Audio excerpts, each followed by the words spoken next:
Halo, selamat datang di channel Ruang Taktik. Di video kali ini, kita akan analisis pertandingan Liga 1 antara Persis Solo versus Persib Bandung. Pertandingan ini mempertemukan dua tim yang diasuh oleh dua pelatih asing. Leonardo Medina yang menukangi Persis dan Bojan Hodak yang baru beberapa pekan lalu ditunjuk menjadi pelatih baru Persib, menggantikan Luis Milla.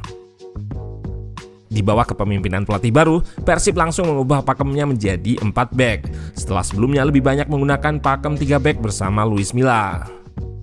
Pun begitu, perubahan yang dilakukan belum membuahkan hasil positif.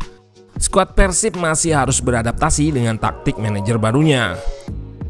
Meski sempat unggul lebih dulu melalui gol cantik yang diciptakan oleh Ciro, keunggulan Persib nggak bertahan lama.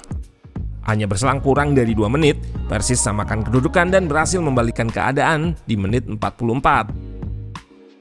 2 gol Persis dicetak oleh Ramadan Sananta. Striker muda ini kembali menjadi mimpi buruk bagi Persib.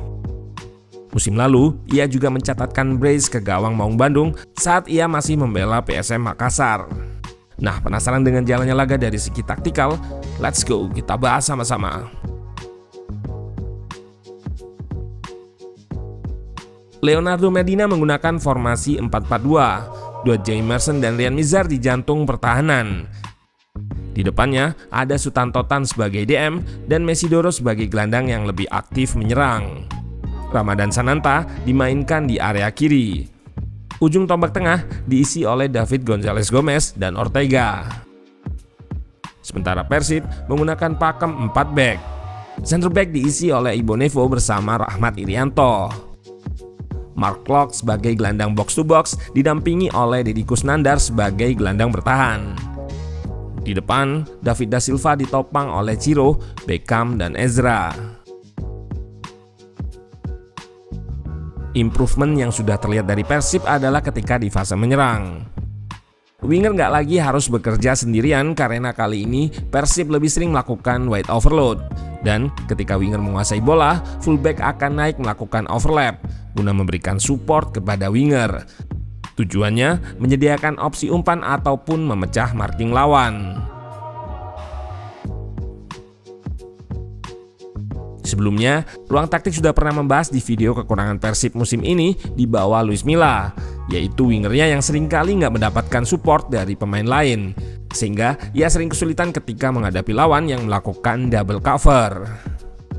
Pun begitu, masih ada beberapa PR yang harus diselesaikan oleh Bojan Hodak. Terlihat Persib terlalu sering melepaskan bola direct tanpa melakukan sirkulasi terlebih dahulu.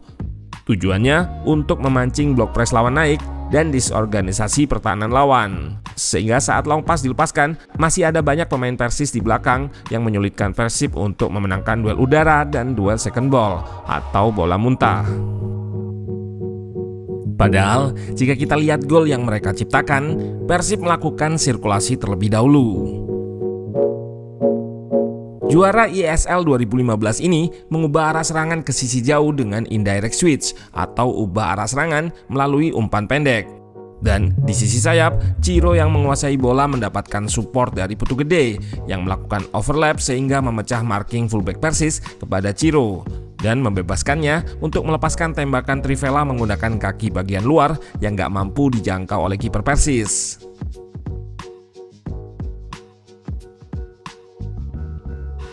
Selain itu, decision making juga menjadi problem bagi Persib.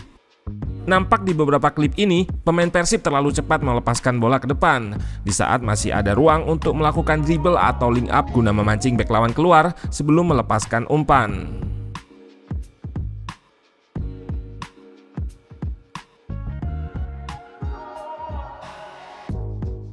Di fase bertahan, Persib sebelumnya sering menggunakan pakem 3 back yang akan berubah menjadi 5 back ketika bertahan dengan 2 wingbacknya yang ikut turun. Di laga ini, Bojan Hodak merubah pakem Persib menjadi 4 back, 2 center back, dan 2 fullback. Nampak, pemain bertahan Persib masih kagok dan perlu banyak adaptasi dengan pakem 4 back ini. Karena jika kita lihat, banyak celah yang tercipta. Salah satu dari 2 center back Persib beberapa kali terlalu agresif untuk step up atau naik sehingga meninggalkan ruang yang lebar di backline. Dengan pakem 3 center back, mungkin masih ada center back lain yang akan mengcover. Namun dengan pakem 4 back yang hanya menggunakan 2 center back, maka center back lain harus mengcover area yang luas ketika Irianto atau Iqbal Nevo naik atau step up. Namun, hal ini juga disebabkan karena gelandang Persib seringkali out of possession dan gak mampu menutup areanya di tengah sehingga memaksa center back-nya untuk step up atau naik.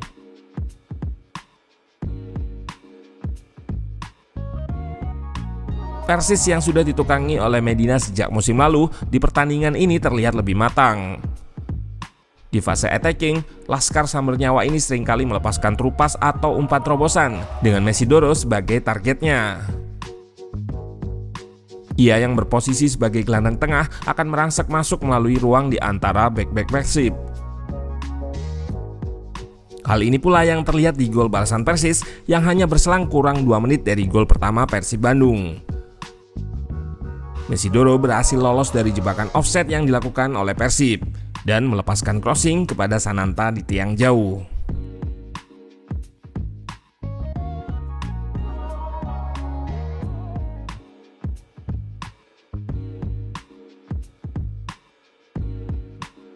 Ramadan Sananta di Persis memang sering ditempatkan di area kiri. Di area ini keuntungannya ia bisa mendapatkan ruang yang lebih lebar dan dengan posisinya di blind side atau titik buta lawan seringkali pergerakannya nggak terdeteksi seperti yang terlihat di gol pertamanya tadi. Persis Solo juga sering membentuk triangle shape baik di area tengah ataupun di area sayap.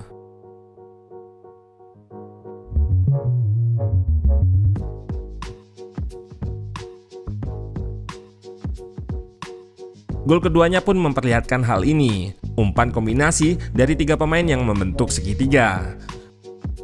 Mesidoro lewat skill individu dan ketahanan pressingnya melewati 1 pemain Persib sebelum melakukan link up umpan 1-2 dengan Rodriguez. Kemelut terjadi dan bola jatuh tepat di depan Sananta. Striker 20 tahun ini tanpa gangguan melepaskan tembakan mendatar menjebol gawang Persib untuk kedua kalinya.